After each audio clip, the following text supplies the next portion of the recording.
Correct me if I'm wrong, but isn't this supposed to be the tolerant side?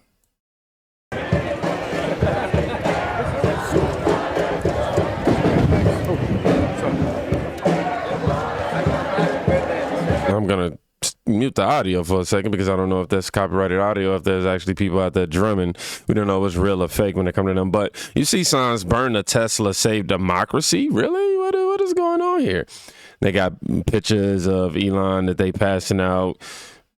Wow. I don't know what dealership they're in front of. Let me go ahead and read this caption. It says, unhinged Elon Musk haters are protesting in front of a Tesla dealership in NYC, holding a banner that reads, burn a Tesla, save democracy. How is promoting violence not against the law? I don't understand how they get to continue these shenanigans. Today is Jasmine Crockett's birthday, and remember, she said all she wanted for her birthday is this type of behavior. We're seeing these protests being organized all over the U.S., man. And honestly, it's really unwarranted, man. What did this guy do to you guys? I'll tell you what. Obama, again, I'm going to reiterate this point every chance I get. He actually agrees with what Trump and Elon Musk is doing. You guys just don't agree with the guy who's doing it, right? That's really what it boils down to. One of the commitments that I made to the American people was that we would do a better job here in Washington in rooting out wasteful spending. Oh, wow. Rooting out wasteful spending. I wonder, did any headlines come out against you for saying that? I wonder if any Nazi or your rate. Well, you didn't have a company, I don't think, to burn down. But at a time when families have had to cut back, have had to make some tough decisions about getting rid of things that they don't need in order to make the investments that they do, we thought that it was entirely appropriate for our governments and our agencies to try to root out waste, large and small, in a systematic way. Oh, wow. Large and small in a systematic way. Obviously, this is even more important given the deficits that we've inherited and that have grown as a consequence of this recession. This makes these efforts even more imperative. Now, this does mean making some tough choices. It means cutting some programs that I think are worthy, but we may not be able to afford right now. Oh, wow. Cutting some programs that are worthy, but we may not be able to. But you're hurting people. You're taking people's jobs. What are you doing, Obama? We don't need to wait for Congress in order to do something about. Oh, wow. You skip Congress. You don't have to go. You don't have to go through the due process of it all. You just bully your way through. Oh, wow. This guy is unhinged. Nazi? Wasteful spending that's out there. Cutting waste, making government more efficient is something that leaders in both parties have worked on, from Senator Tom Coburn, Republican, to Democrat Claire McCaskill. We haven't seen as much action out of Congress as we'd like. Trump, Elon. And that's why we launched on our own initiative the campaign to cut waste. Not just to cut spending, but to make government work better for the American people. For example, we've identified thousands of government buildings that we don't need. Some have sat empty for years. So we're getting rid of those properties, and that's going to save the American people billions of dollars. Roger Rhodes works as a couple of buildings, billions. Roger, there's Roger. He found a way to save the department almost $2 million a year on its cell phone bills. And I'm sure that there are probably some consumers out there that would like to talk to them and find out what they could save on their cell phone bills. Celeste Steele is here. Celeste, raise your hand. Celeste works at the Department of Homeland Security, and she's helping to save taxpayers tens of millions of dollars by changing the way that department buys goods and services. You guys, are you not seeing the clear hypocrisy? Is this not the same type of conversation that you hear from the Trump administration? This is, I have no convincing to do here. I'm not even trying to convince you. I mean, listen. I've also tasked Vice President Biden to work with the secretaries of all our agencies to identify some systemic areas of potential improvement: travel, transportation, IT services, all of which IT services? Oh my gosh, that backfired. we know can save us potentially billions of dollars. And in September, Joe convened the cabinet and has really pushed them hard in finding savings across all our agencies. So today I'm signing an executive order that builds on their good work. It directs agencies to slash spending in each of these areas: travel, printing, IT, because we believe that we can get better results for less using. All right. So we get the point. Let's go ahead and move on. Let's hear Elon Musk. He posted this yesterday. Let's check it out. He posted this clip from the Fox interview that him and his team did. Well, there's a lot of things, I suppose, that I worry about, but and some of these things will seem esoteric to people. The birth rate is very low in almost every country, and it's something, unless that changes, civilization will disappear. America had the lowest birth rate, I believe, ever. That was last year. Places like Korea, the birth rate is 1/3 replacement rate. So that means in 3 generations, Korea will be 3 or 4% of its current size. And nothing seems to be turning that around. Humanity is dying. And people, it's just not something we evolved to react to. And I worry generally about the strength of America. America is the central column that holds up all of Western civilization. So if you've got the temple of Western civilization, America is the central column. If that column fails, it's all over. You can't run off to New Zealand or some other place. It's over. So either we strengthen that column and make sure America is strong and will be strong for a long time, or that roof's coming down. He talks with so much pride about America. Highly regarded as one of my favorite African Americans. Nah, man, he spoke about something that's really going on, and that we don't consider. I mean, a lot of people aren't going to care about it because to them, I'm not going to be here to see that happen or whatever the case. But it also speaks to the abortion rates and things of that nature. I know, especially, since I've been in the last 30 years, been born, millions of babies have not seen the light of day because of, a lot of leftist practices, a lot of ignorant mindsets towards the situation. Yeah, a lot of, irresponsible actions taken not to protect yourself. All that. Yeah, man. So DOGE has been very busy. 315,000 federal credit cards canceled? So DOGE just canceled around 315. Hold on, I want y'all to hear this because, Obama was talking about this type of stuff and they had a problem with it, but... So DOGE just canceled around 315,000 federal credit cards. These were credit cards that were being used by federal employees for things like travel purchases, work purchases, that sort of thing. The goal here is obviously to tighten up government spending, and it makes sense because government employees spent around $40 billion on these credit cards in 2024. DOGE actually isn't the first organization to raise concerns about these government credit cards. The Government Accountability Office has been sounding the alarm on these credit card purchases for years, decades. Oh, wow. In 2017, the GAO found that 22% of these government credit card purchases didn't even have the proper paperwork to back up the approval process. Back in 2003, they put out a report that people were buying personal items with government credit cards and also ordering unnecessary amounts of computer equipment to their offices. This is just the very beginning of DOGE's audit of these government credit cards. They have millions of more cards to go through. I think like 4.3 million to be exact as of today. But what do you guys think about this? Good idea, bad idea? Leave your thoughts below and hit that follow button for updates. Wow. Good idea. Go through them all. What are you talking about? Yeah. What do you mean? Yeah, heck yeah. Now, Tim Walz, he came out and was in support of Tesla stock going down, but little did he know it actually directly affected him. But here's Elon's response to that. It's suffering because I'm in the government. You just pointed that out a moment ago. Right. Do you think it helps sales if dealerships are being firebombed? Of course not. And Tesla customers are being intimidated all over the country and all over Europe. Mm-hmm. Does that help Tesla? I mean, you had Tim Walz, who's a huge jerk, running around on stage with the Tesla stock price where the stock price had gone in half, and he was overjoyed. What an evil thing to do! What a creep! What a jerk!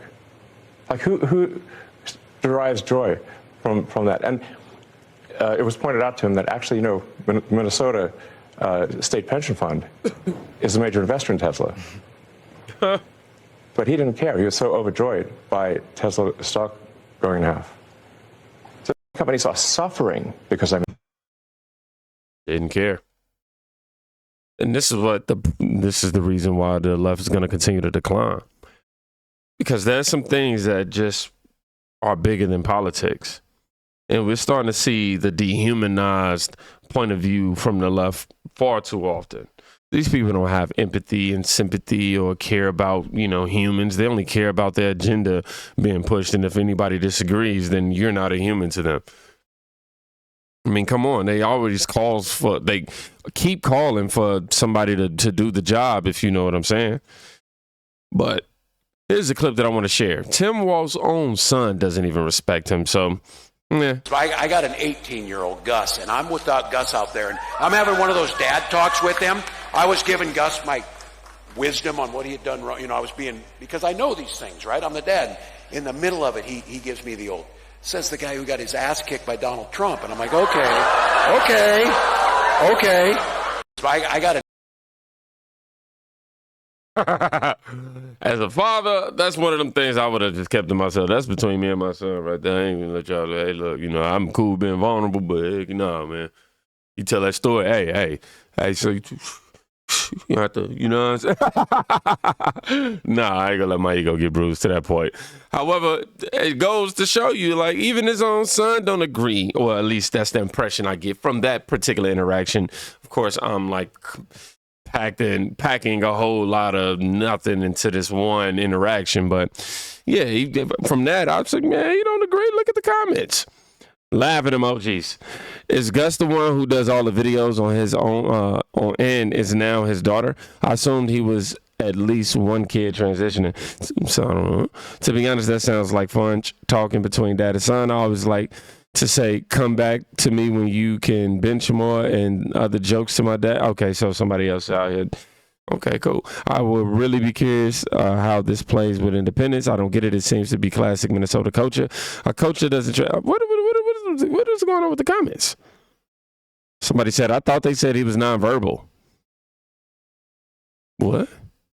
Now, this is mind-blowing. I'm just going to play the clip. I ain't even going to do the intro. And it is alarming how the financial operations and financial management is set up today. There is actually really only one bank account that's used to disperse all monies that go out of the federal government. Time out. One bank account. It's a big one. It's a big one. It's a big one. It's a big one. A couple weeks ago, it had $800 billion in it, but it's the Treasury General account. So when you hear, some of my colleagues here, what they're talking about in terms of the fraud, you have to ask, well, why is this allowed to happen at a financial level? Well, it's actually quite simple but alarming. The Treasury, up until now, and thanks to President Trump, we're fixing this. In fact, there was an executive order that he just signed the other day, which is protecting America's bank account, because it really is the taxpayers' money.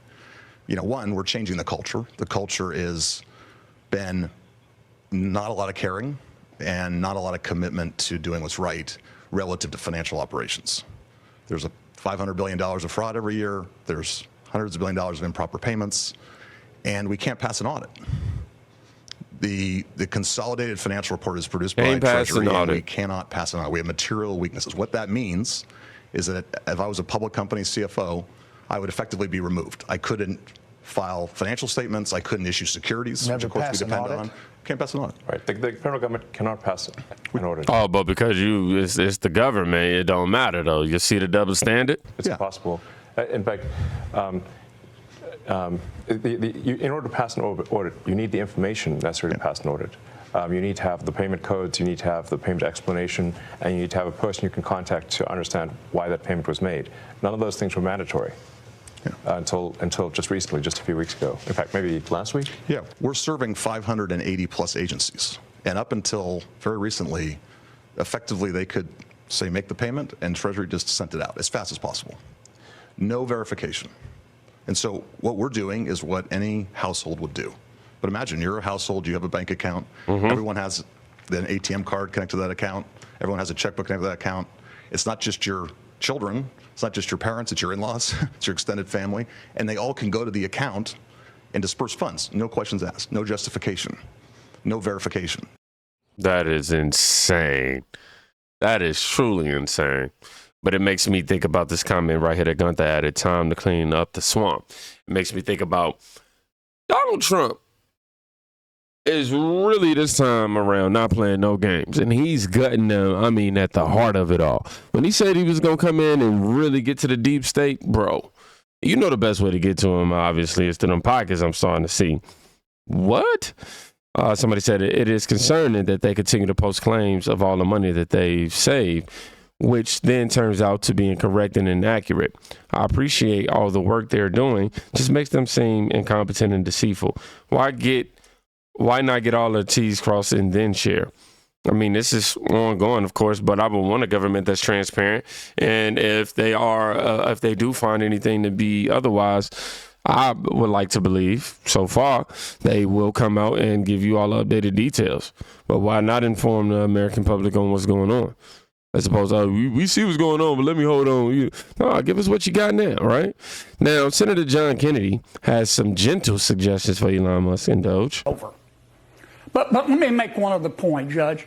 I want to make a general suggestion to Mr. Musk and the president. Number one, I think part of the problem is that Mr. Musk has not talked enough, other than on Twitter, and his team have not talked enough about what they've been doing and why they're doing it. They need to hold a press conference every 2 weeks for the press and the American people to say, this is what we've done, this is what we found, this is how we did it. Number two, I begged the president last week, and I'm going to keep begging.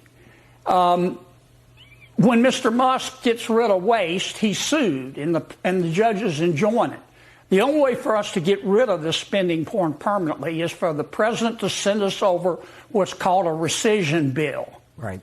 Pick 10 or 20 of the worst evidences or the worst items of waste and say, Congress, I want you to get rid of it. And let us get rid of it and make the Democrats vote on it. Well, it sounds like a great idea, and definitely sounds like a great idea to me, because you're gonna have to figure out a way to stop these crooked judges from doing all this blocking that they're trying to do. That's super annoying. But yeah, I agree. Also, that they if they're a little more active verbally in front of the camera, speaking about, the things that they're doing, that'd be added touch to it. However, the fact that we do have Twitter, or if people know where to go get the updates, is even, more important. So, however, I don't think that's a bad suggestion. Now watch this. They saying this could be the greatest DOGE ad ever. Jon Stewart finding out how the Biden administration spent $42 billion to expand broadband to more Americans and connected zero in 4 years. Listen. We have to issue the notice of funding opportunity within 180 days. That's step one. Step two, which all 56 state applicants completed, is states who want to participate must submit a letter of intent. After they do that, they can submit a request for up to $5 million in planning grants. Then the NTIA, step 4, has to review and approve and award, again, planning grants, not broadband grants, planning grants. And it's still at the NTIA. It's still at the first step. All right, so the NTIA must issue a NOFA within 180 days. States who want to participate must submit their letter of intent. Step 3, they can request up to $5 million in planning grants. Just planning. Planning. Step 4, just planning. The requests are reviewed, approved, and awarded by the NTIA, which currently all 56, 3 years later, all 56 applicants had passed through at least step 5. it took more than 3 years. So it's a long time. States must submit a 5-year action plan. So the states kind of go back and they kind of think about how they're going to do this. And they don't just say, okay, thank you for the money. We're going to spend it. And you can see how it worked out later. Nope. We're like, here's our 5-year action plan.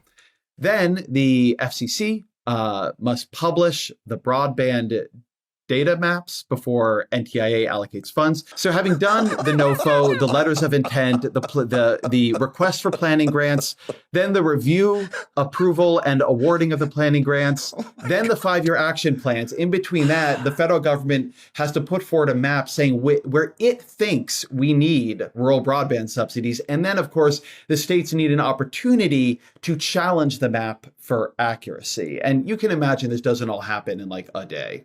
Okay, so then the NTIA, step 7, has to use the FCC maps to make allocation decisions.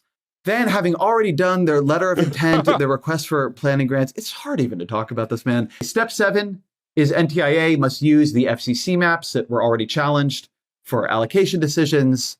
Then, having submitted all this, I think this one is actually quite amazing. Yeah. Having submitted their 5-year plans or letters of intent, step 8 is states must submit an initial proposal to the NTIA.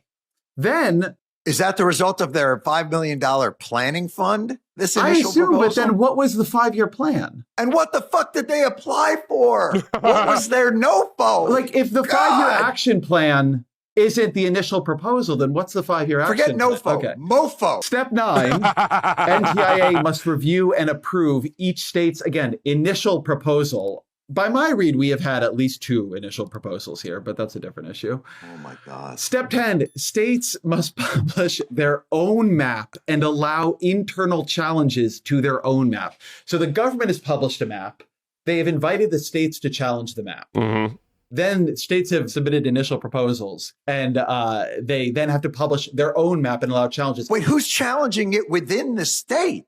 Well, organized interest groups, environmental group, like I don't know who God. specifically, but literally anybody. This is, Right. I want to say something because it's very important I say this. This is the Biden administration's process for its own bill. They wanted this to happen.